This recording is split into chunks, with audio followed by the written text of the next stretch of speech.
In this tutorial, we're going to write a function that calculates factorials recursively.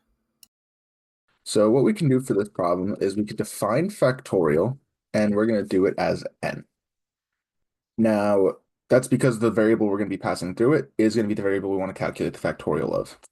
So we can start off here by returning if n equals 0 or n equals 1, we're going to return 1, as the factorial of those variables is 1. Next is going to be the recursive portion. Here we're going to do return n times factorial n minus 1. Now, essentially what this is going to do is imagine this variable is going to be 5. This is going to be 5 times factorial, 4 technically, 5 minus 1. And then it's going to run back this function here with 4. Then this will do 4, 3 minus 1. And then 3, 3 minus 1 to essentially 2 until it gets to 1.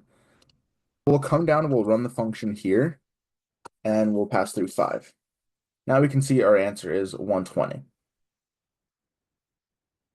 What this is trying to replicate is 5 times 4 times 3 times 2 times 1. And that's why we have a subtraction here. So this would be 5 times 4, and then we loop back around 3 times 2, and then 2 times 1. I hope that was quick and intuitive, and that's how we would answer this very common programming question.